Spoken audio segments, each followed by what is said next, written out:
Hello everyone, this is Jotto, and welcome to Versus Series. Remember, my team, Acebreakers, faces off against a well-known up-and-coming pro player. For this week, we have Meta from Acebreakers facing off against Naiman from Vega Squadron. Bit about the players, Naiman is, last time I checked, the second-ranked EU Legend player on the server, and he also finished, I think, rank 1 last season, so pretty accomplished player as far as ladder rankings goes. And Meta has been on Versus Series before. We saw him with his Ramp Druid and his ridiculously bad luck, but recently he actually just won the Manchester Fireside Gathering that happened last weekend, so we'll see if he can carry through onto another victory. But anyway, let's go on to game number 1. So, as far as bans goes, we did actually have a Mage ban coming out from Naiman, and then from Meta, I think we had a Warlock ban if I do recall correctly. But anyway, so first things first, this looks like a Freeze Mage facing off against a Ramp Druid deck. Now, I would say that this is favored for the Freeze Mage simply because the Ramp Druid is not playing combo, meaning that this matchup is way worse than normal. So we'll have to see how this actually goes through, although I would not be surprised if we saw Naiman take a early lead in this series, especially because we saw a Pyroblast. He mulliganed it for obvious reasons, but we did in fact see a Pyroblast. As far as opening hands goes, Double Arcane Intellect, Mad Scientist, Acolyte is actually pretty good as an opening hand against decks that aren't being super aggressive, and even then the Mad Scientist helps out. As for meta, we do have a Senjin with Innervate, and that's about it. Nothing else really here. There's Nation of War for later, but the Wrath is not going to help.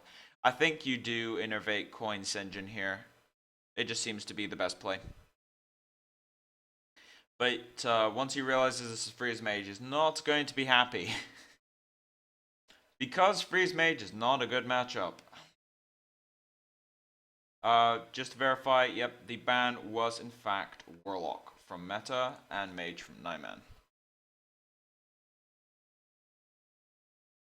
Mad Scientist comes out. Yeah, you don't want to kill it. It's going to kill itself at some point. Anyway, Arcane Intellect turn 3 seems pretty legitimate. Not really worried about taking too much damage as the Freeze Mage because, well, you saw Senjin, so you're thinking it might not be combo Druid.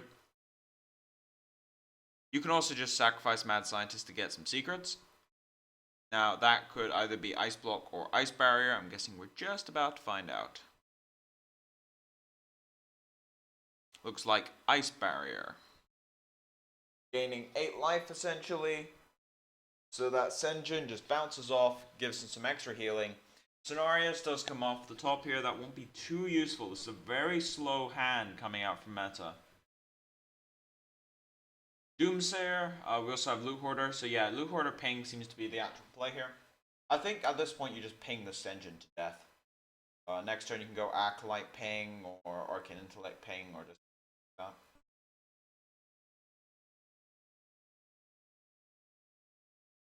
Now this is a difficult play. I think you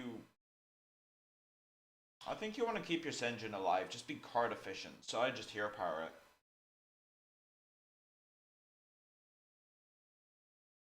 There's also an argument for going Wrath to draw, but then if you go Wrath to draw, you can't hero power. There's also an argument for swiping the face, and the reason for that is simply because swipe does absolutely nothing in this matchup, more or less. So dealing 4 to the face is about as good as it's getting, so you might as well just be mana efficient and swipe the face while you can.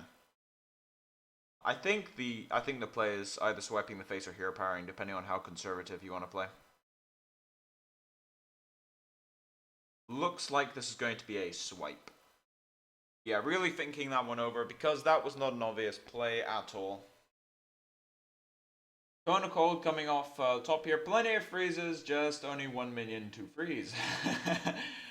So this looks like Acolyte, ping, pass. Very, very slow game so far. Drawing off the Acolyte now.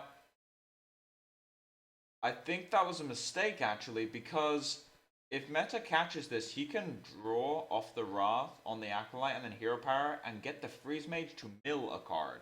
Now, the Alex draws is already in hand, so it doesn't matter, but you should always try and do that against freeze Mage whenever you can, simply because if Naiman gets rid of his Alexstrasza, or a Pyroblast or something, then let's just say the game is going to be easier. In fact, if it's Alexstrasza, you basically win on the spot. You're the one who managed to get rid of it. So yeah, getting Acolyte to draw multiple times is perfectly fine. Acolyte essentially functioning as 3 mana, draw 3 at this point. Since both players... Actually no, more than Innovating out the Shade is perfectly fine here. The only exception would be if you wanted to innovate Cenarius on turn 7, I guess. Blizzard is the card that comes out here, however, doesn't actually matter. Cone of Cold does the job there. I mean, if you're meta, you'd be pretty happy to see the Blizzard gone when you just played Shade. However, it turns out that Cone of Cold does the same thing with Spell Power.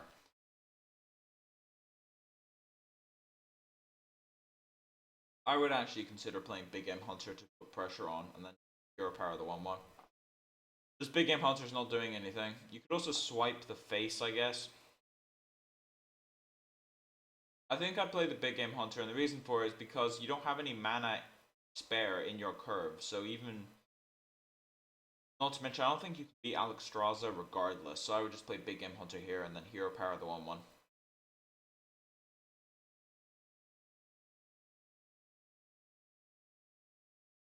Going for the same play he did a couple of turns ago. I think in that case it wasn't as good, but almost exactly the same situation actually. Swipe and the Mage draws a card. Kind of funny. All these cards that Naiman has right now, and none of them do anything. So yeah, setting up this Ice Block, and I think you can just... Yeah, throw down Secrets and Arcane Intellect next turn. Yeah, I think that's correct. I mean, you can't Arcane Intellect there because otherwise you'd go up to 10 cards and it's just awkward. Going for the Ancient of War is perfectly fine. The reason for it is because if for some reason it's Mirror Entity, then you can't win anyway, but you want to save the Ancient of War for healing if possible. So going for that Ancient of War is perfectly fine.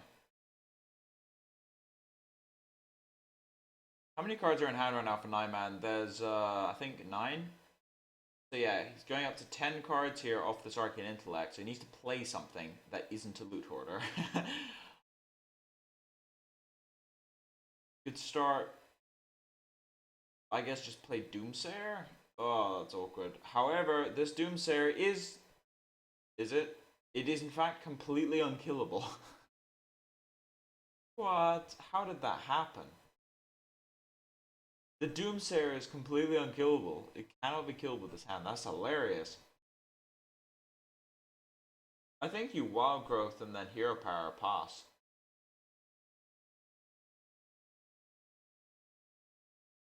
The reason you want a Wild Growth is in case he plays Alexstrasza, you could go Ancient Allure, Big Game Hunter or something. So yeah, I would definitely Wild Growth here. Wild Growth, Hero Power. No point in playing anything else.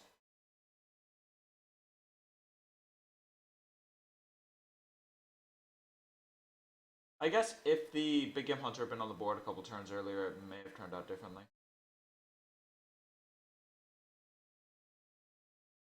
But then you couldn't Big Game Hunter the Alexstrasza, but I still maintain that I don't think you can beat an Alexstrasza, so very little chance to play around it. I don't like not going for the Wild Growth there. I know Cenarius is on the table next turn, but the Wild Growth isn't going to do anything this game anyway, and it just means that his Alexstrasza is worse.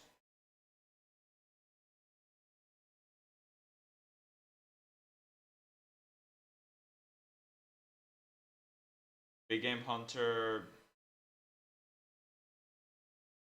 Druid of the Claw? No, I think you Hero Power. Yeah, this is why I would have liked to see the Wild Growth last turn, because you could go Ancient Allure here, go back up to 24. But I think we're just going to see Hero Power here, just try and maintain as much armor as possible.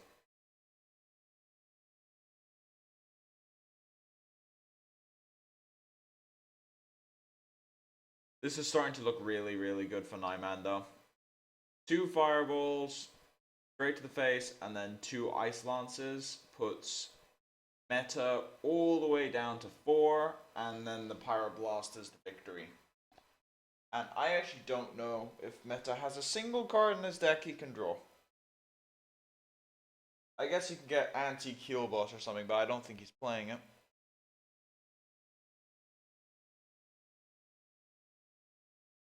Bane of Freeze Mage's existence, anti-Keelbot. Not to the same extent as Isvar, sort of aggro decks, but it's still pretty brutal. Going up to 10, but not all of these decks play Pyroblast, but this one does. So we're going to see a Pyroblast as we see the Doomsayer comically coming off the top for the end is coming.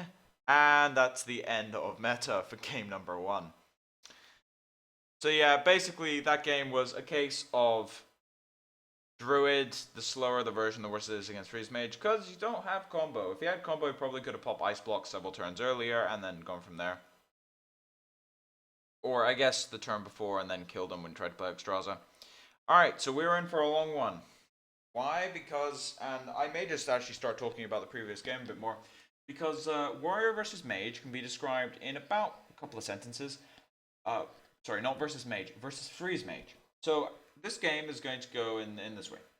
The Warrior is going to hero power every turn, and then win. I'm actually serious. I have never seen a Warrior lose to a pure Freeze Mage. I've seen Giants Freeze Mage win because Giants do a lot of damage, but I have actually never seen a pure Freeze Mage deck beat a Control Warrior. It must be possible, but the matchup must be something stupid, like 2%. For anyone who actually does play Freeze Mage and has deck track stats, I am curious about the matchup against Control Warrior, just how bad it is, because I am pretty convinced it is one of the worst matchups in the entire game. Definitely worse than Oil Rogue versus Warrior. But anyway, so previous game, I think it was okay on both ends. I think meta did make the slight mistake of the Big Game Hunter versus Swipe and also the Wild Growth. On the major side of things, I think the game went pretty well. Dropping hand size with Doomsayer for the Arcane Intellect the next turn. And I think it was played pretty well. Weirdly enough, sometimes the easier deck to play is actually the super slow control deck, and a lot of people have a perception that it's the other way around, that the faster the deck you play, the easier it is to play. It's debatable. The thing is that the slower the deck is, a lot of it is basically just remove the board over and over and over again, and you have 15,000 options to use, and pretty much all of them are debatable, so you just pick the one you like the best. With aggro decks and mid-rangey decks are also quite straightforward from time to time, like Druid is often just play on curve. But aggro decks vary from being easy to play, being quite difficult, because they're easy to pick up. However, do not confuse that with easy to master. Trying to squeeze out each individual bit of damage out of one deck is actually pretty tricky. Anyway, in the background we are going through the more interesting part of this particular game, which things are being played in. But now we're just going to see armor up, armor up, armor up. Now, if you noticed, most people would say, oh, Sludge Welter's correct there. It turns out that if you armor up every turn as Warrior, you actually can't lose. I did talk to Meta after these games, and he did say that he made deliberately bad plays just to armor up every turn. That crucial. But anyway, milling the Fireball doesn't really matter. I mean, there is Antonidas, so Antonidas will generate a lot of Fireballs. But this really is the doom and gloom. One of the more boring matchups to commentate over, I can definitely say that. There's not much to talk about. I guess at this point you just develop secrets and then just ping off. Actually, no, you just go face. No reason to ping his guys.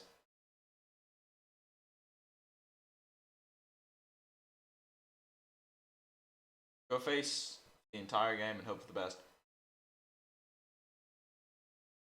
Double shield block is going to be absolutely brutal here. There's also shield maidens to contend with. And there is no shield slam, however. But Whirlwind Execute will kill an Alexstrasza. An Alexstruxa, if you will. There's also an Alexstrasza in Meta's hand right now. So some serious closing potential going to be coming out from this Warrior deck.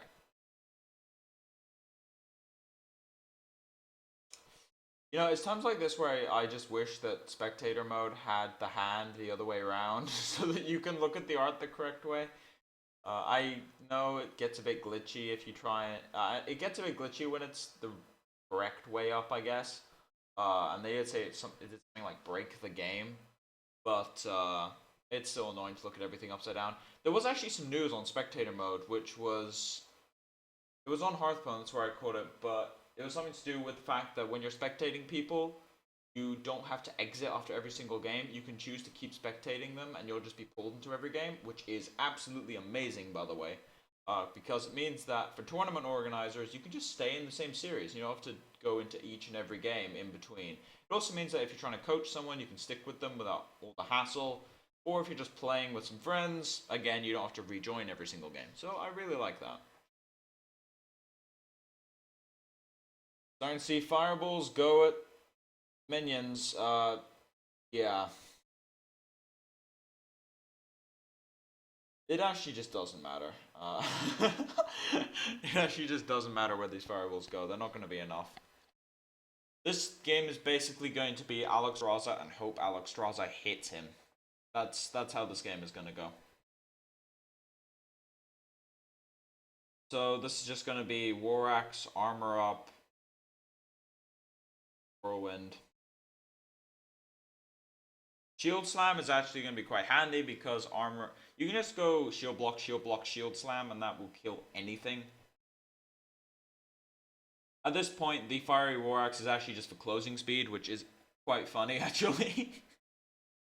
So we're just going to see Alex Draza come out here. I don't really see if there's a reason why not.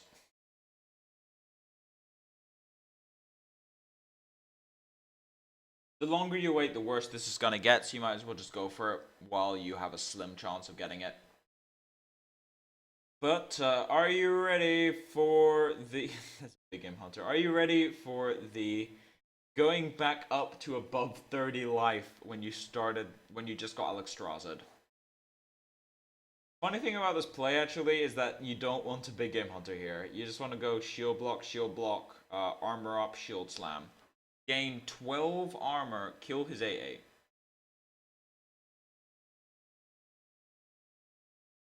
I can guarantee that Acolyte Pain is going to stay in the hand for most of the game. Because you just don't want to draw excess cards. Just limit the ways you can lose. So casually going back up to 33 life. I think at this point, if you're on Naiman side of things, first of all, if you've played Freeze Mage, then you probably are quite familiar with this feeling. Since Control Warrior was very, very popular until recently. It has died down a lot on ladder. In tournaments, it's still utilized a lot because it's one of the only favored matchups against Oil Rogue, so it's a very good meta call right now. Going for that Cone of Cold, and then I imagine these pings are still going face. Nope, they're actually starting to ping off the 1-1.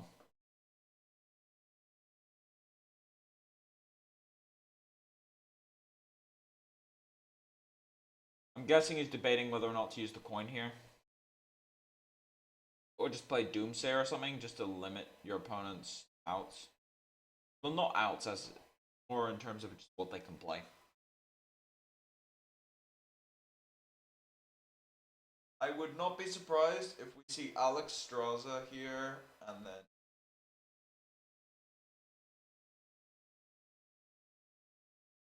Also, there's a bit of a graphical glitch at the bottom there, if you notice that. There is, in fact, a missing mana crystal.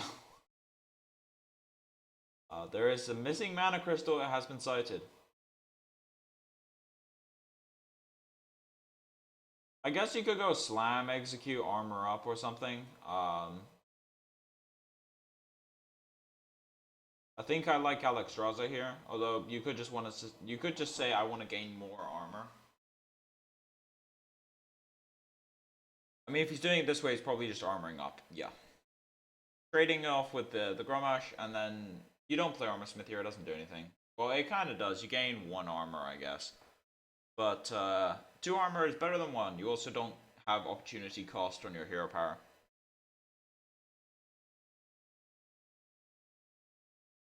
Archmage Antonidas with the coin. That's what he's been saving the coin for. At this point, we're just going to see ice lances flying at random things. Try and keep everything frozen, go for the coin, and probably just go for the coin hero power. Try and get as many fireballs as you possibly can, and then you also have the pyroblast in hand. So that looks like a lot of burn, but if you actually think about it, that is what, 28 points of burn. That would break the armor. That would break the armor. That's impressive. Key problem being it would break the armor, and that's about it. So I think at this point you just go Death Bite and armor up. Now the reason you go Death Bite there is just because it's mana efficient, and it also means that you can set up lethal Grommash in 2 turns. Frost Nova, good top deck, and here come the fireballs. Let's see if Naiman can in fact break the shield that has surrounded meta, known as the Warrior Hero Power. It's actually spectacular just how badly it counters the deck. So this is when we just see... No, we actually don't even need Alexstrasza at this point. This is when you just go Armor Smith, Acolyte, and then Armor up. This Alexstrasza may never see the light of day.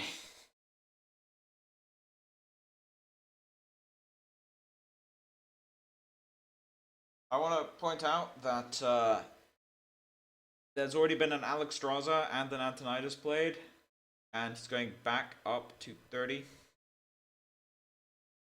31 actually.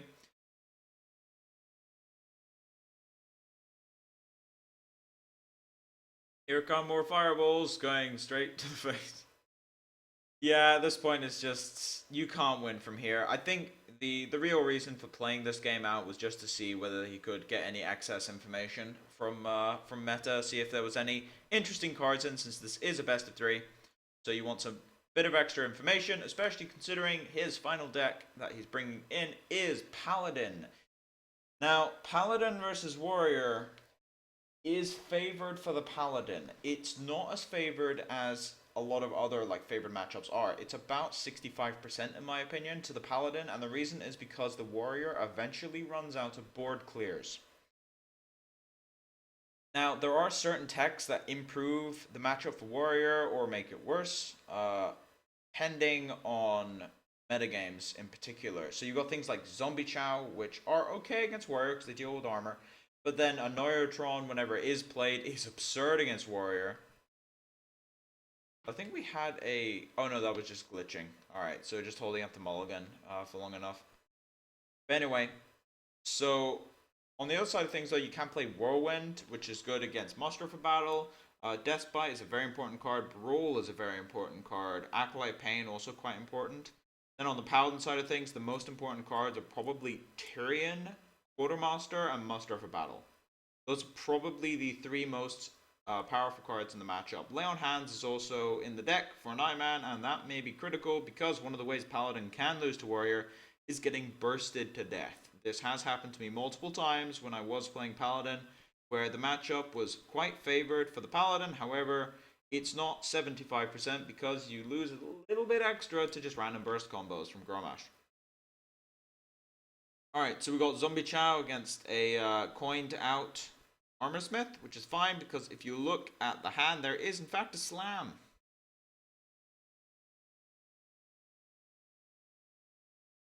Knife Juggler, I think, is the play here. You just go Knife Juggler and then attack the face with the 2-3.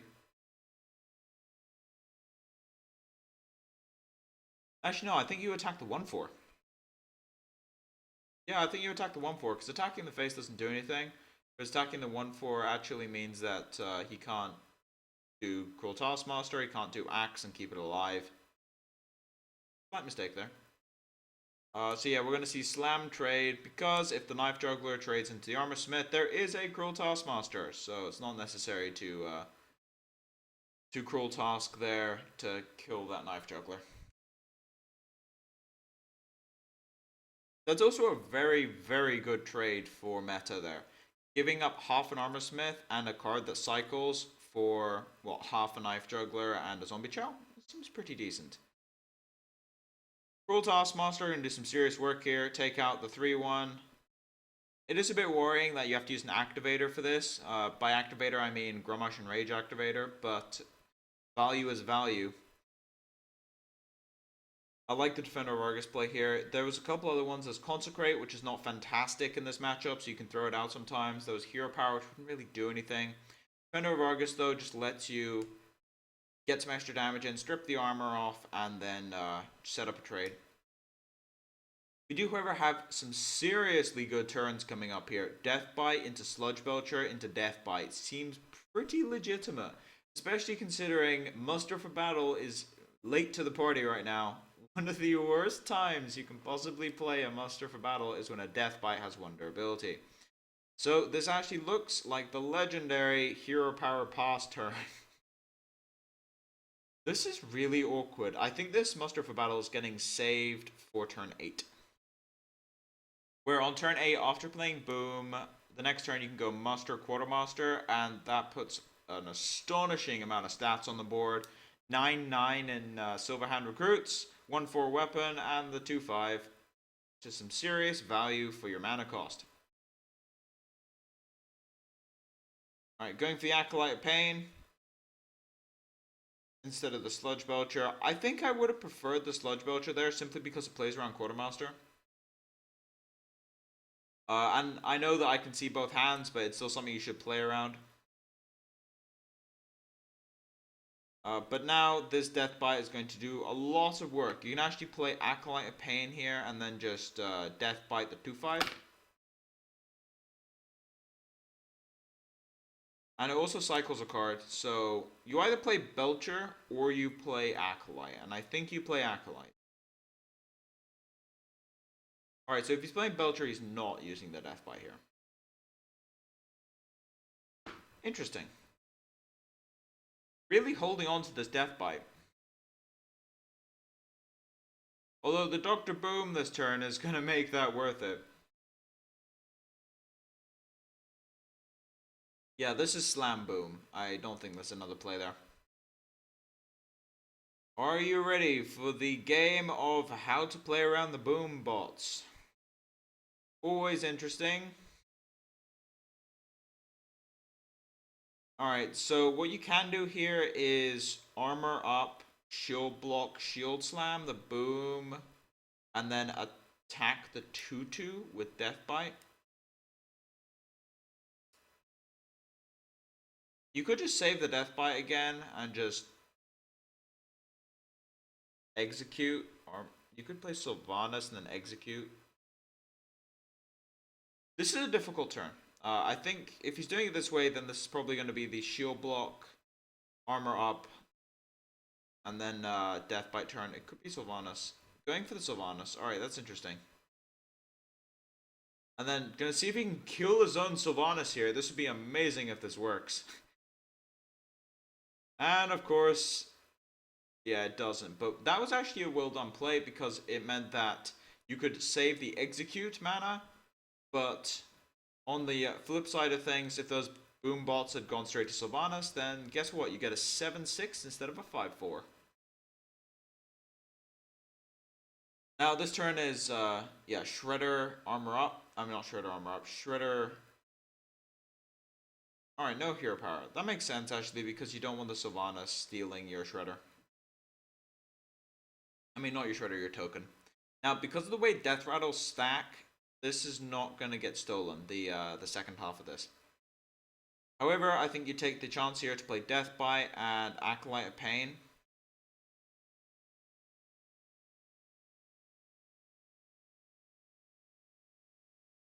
Mani Berserker, not the best, but not the worst. I mean, you can just kill it with Sylvanas and then play Acolyte of Pain and be pretty much happy with yourself.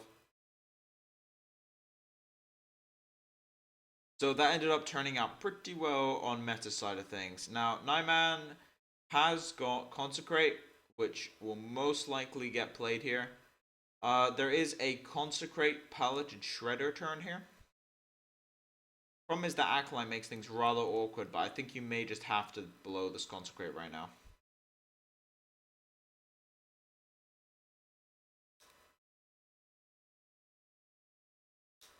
Yeah, let him draw 2 cards off the Acolyte. Play Consecrate Shredder. I think that's the correct play there.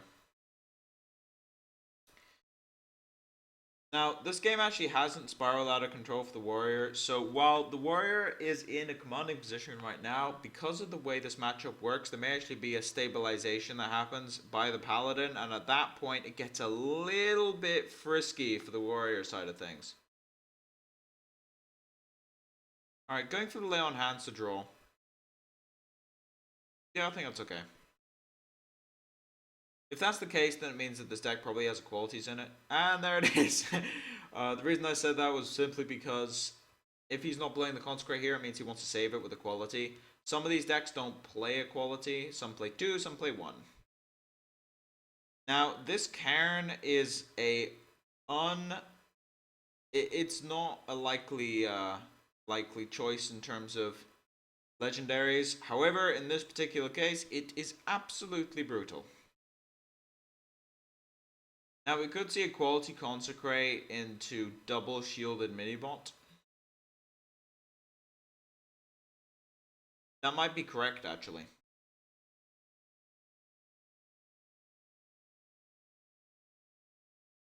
The other play was Consecrate Harrison. The problem with that is that while you take out the weapon, it also just gets traded with the Cairn. On the minus side of this, you're using 2 cards and he gets to draw 1 anyway. Boom is going to be a very good card moving forward. That Shredder gets to be put down, which is quite handy. Alright, so I think the real decision here is, do you boom before or after? I would say that this is a boom turn, and I think you want to play it safe.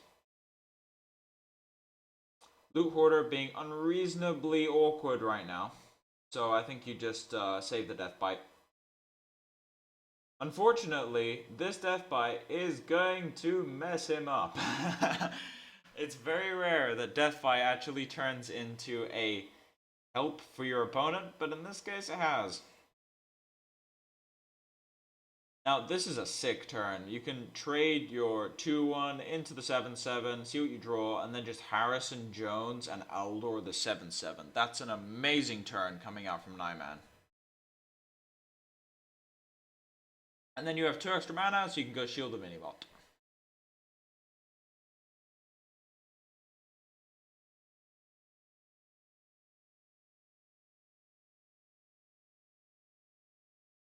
Alright, let's see how he ends up playing this.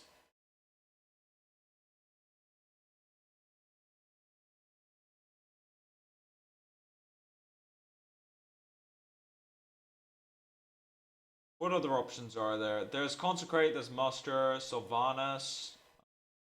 2 Musters by the looks of it, actually.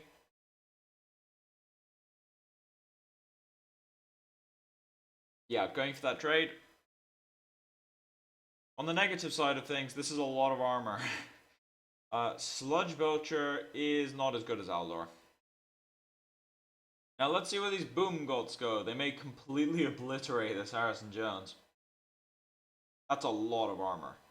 And yes, they do. Harrison Jones goes down, but not after doing some serious work.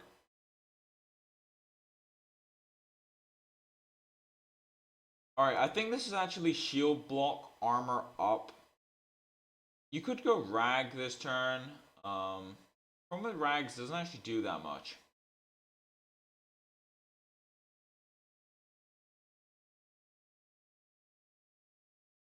You could go Sludge Belcher, armor up, save the shield block for the shield slam, but I think at this point you just want to cycle through your deck as fast as possible.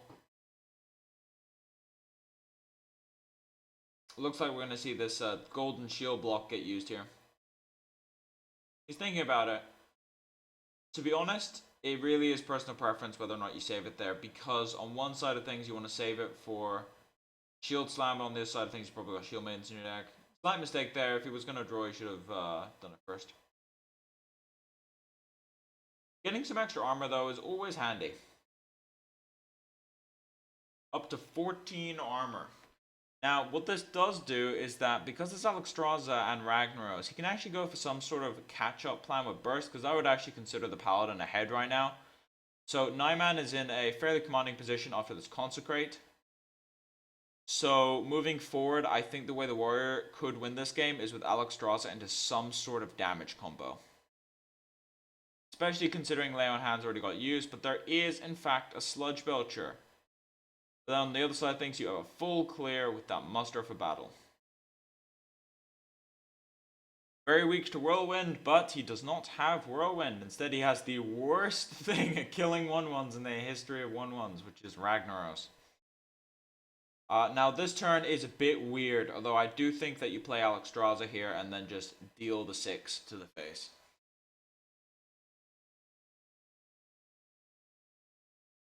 At this point, your hero powers are just not favorably matched up, so the Paladin will eventually just overwhelm you.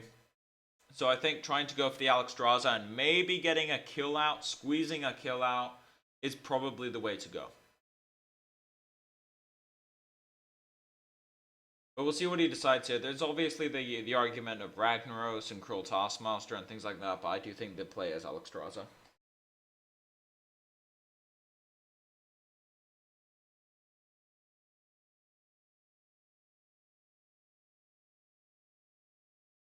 This Brawl, by the way, is going to be very, very interesting to see when he actually pops it out, because the Brawl is the most important card in the matchup, arguably. When you use it, often decides the game on the warrior side of things, where if you use it too early, then the Paladin will run over you, and if you use it too late, then the Paladin will run over you. So you need to use it at the right time, otherwise it just doesn't work. Alexstrasza is probably a bit worrying here, because there's no way of actually dealing with this thing efficiently. In fact, no, there's just no way of dealing with this. I guess you could have gone True Silver, but then you're taking another 6. So yeah, going for that Belcher. I'm actually curious to see how this turn plays out, because there might be a way through this Belcher. There is, in fact, a way through this Belcher to deal 8 to the face. And I think that's the plan you go for, because I don't think you're keeping this armor. So you could go Shield Slam, the 3/5, Cruel Task Executor, and then just hit the face with the 8/8, try and get him low enough. And then you've got Brawl and Ragnaros. So yeah, going for the damage ploy, because otherwise the only other player would be probably Brawl when there's literally the minimum amount of damage possible on a board. I mean, it's 6, well, 7, 8, but 8 damage over 6 minions is not exactly the highest attack distribution, let's be honest here. I mean, we're not at Shaman levels yet, but it's pretty close. We may actually just see Loatheb come down here, or Sylvanas. I think there's going to be some trading going on. This board can kill the Alexstrasza. And I think we're actually going to see some sort of Loatheb, maybe Sylvanas. I think we're probably going to see some sort of Loatheb play this turn, simply because Sylvanas may be needed later on in the game. But yeah, trading into this Alexstrasza is completely necessary, because otherwise you're dead. Just trying to get rid of this thing. I guess you can play True Silver just to kill this 2/2, which is perfectly fine. Now, this puts this game in a weird spot, because I spot a 1 in 3 chance for either lethal or losing the game. So, I want to see how this turns out, man. Go on, YOLO Rag. YOLO Rag. Go for it. You know you want to. Play the YOLO Rag. Go on, it's a 1 in 3 chance to win the game. It's also a 2 in 3 chance to just die, but basically, if you hit the 2/2, the Sylvanas will steal it, and if you hit the Sylvanas will steal it. Then you get the 1 in 3 YOLO Rag shots. I mean, the other play is not exactly fantastic. You can go Black Knight Hero Power, and that's terrible. But I think that's what he's gonna go for. I don't know, I think Hero Power is part of both plays. Let's see if he goes YOLO Rag. Come on. It's for the viewers. Do it. It's more entertaining. No. Not even going for the Black Knight there. A bit more conservative than most people. Reinforce, maybe a mistake there because you haven't seen Brawl yet. This would be quite amusing if you went Muster for Battle this turn. I think Muster for Battle is being kept for a second Quartermaster though. Alright, the legendary 10 mana Brawl, as that is a Grommash Hellscream that may provide lethal a few turns from now. Keep in mind both Cruel Toss have been used, leaving the activators at 1 with Whirlwind. So we may see a Grommash to clear, as that Brawl did not go well. Yeah, that's the reason for keeping the Black Knight Tyrion. Forgot about that one. So yeah, Tyrion is normally just game over. We are actually going to see a Black Knight on this Tyrion. Shield Slam is just not useful. I mean, that's an arguable activator, but I don't think you can keep any armor. I don't think you can keep armor in this game. This is starting to get scary. That's quite a clock. I mean, that's 11 damage a turn on 24 life total. I mean, obviously, we have Naiman who has to clear the board every single turn because he's on 9 life, but this is getting pretty close. This is basically, can the warrior top deck what he needs? Ooh, Shield Maiden. That actually cuts this clock down massively. Like, that really does. We can have, let's see, Armor up, Shield Slam the Sylvanas, and then play Shield Maiden, putting meta at +7 armor, all the way at 25. And also, if there's no top deck from Naiman, that sets up lethal for next turn. This could get interesting. I think that's the play, though. I think that is, in fact, the play. Definitely be sure that while the first 2 games in the series were excessively boring, the third game is living up to a bit of hype here. Not going for the Ragnaros, which I'm very, very happy about. I mean, if you weren't going to go for the 1 and 3 YOLO Rag, why go for the 1 and 4 YOLO Rag that doesn't even win you the game? Alright, yeah, going for that Shield Slam, double armor up turn. We'll have to see what this top deck is for Naiman. Aldor Peacekeeper, that's huge! So we can see Aldor into True Silver? I think this is a True Silver turn. I think that's a mistake. I think you want a True Silver here.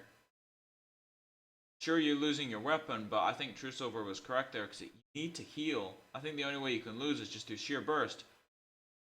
Oh, that's an axe. Oh, this is where this gets interesting. So, you can go Axe Ragnaros, and then Axe the face. And then the Grommash is lethal with the Axe next turn if there's no taunt or heal. And if that ends up working out that way, then we're actually going to see a situation where if he had played True Silver last turn, he would not have died. He'd be 2 off lethal. As Ragnaros hits a 1-1, so it doesn't quite actually get lethal there on that particular turn, but that's game. That is in fact game. There is no way of surviving here. You can play True Silver, go up to 7, but then Grommash wins the game. So yeah, not playing that True Silver last turn actually lost him the game. He would be 1 off lethal if he used it. No, he wouldn't be 1 off lethal. He'd be 2 off lethal. He'd be at 9 health right now. And then I think he may have just won the game from there. Who would have thought? You see Grommash coming in for the legendary 4. This is the Argent Commander of all Grommashes. That was an interesting ending to that third game. Very, very close third game there. But yeah, as I said, the first 2 games were rather boring. I mean, the Freeze Majors is, I mean, to be honest, any game with Freeze Mage in it is actually quite boring to commentate over, simply because not much goes on by the nature of the deck. But anyway, the first game was very, very slow. We did in fact have several turns where very little happened and we had Senjun on the board. I think for 4 turns we were just hitting the face repeatedly. And no combo Druid means that that's a very difficult matchup for the Druid, so Naiman took the first game with the Freeze Mage. Second game was possibly the most boring game I have ever cast on Versus Series because it's the first time I've ever cast Control Warrior against Freeze Mage. And I'm hoping I don't have to do that for another long time because you can't commentate over it. It's can't. It's so boring. Nothing happens. It's just hero powers. But then the third game, got to see Warrior versus Paladin, which is one of the more dynamic matchups in the entire game. Favored in the Paladin side of things. However, there's a lot of things that can swing that matchup backwards and forwards, and it really did come down to Paladin almost got there. It was so close, only a couple turns off, and it really did come down to just a little bit of healing off the True Silver. But anyway, thank you all for watching. If you like the content, please subscribe. If you have any feedback, put it in the comment section below. But as for now, this has been Jotto, signing off.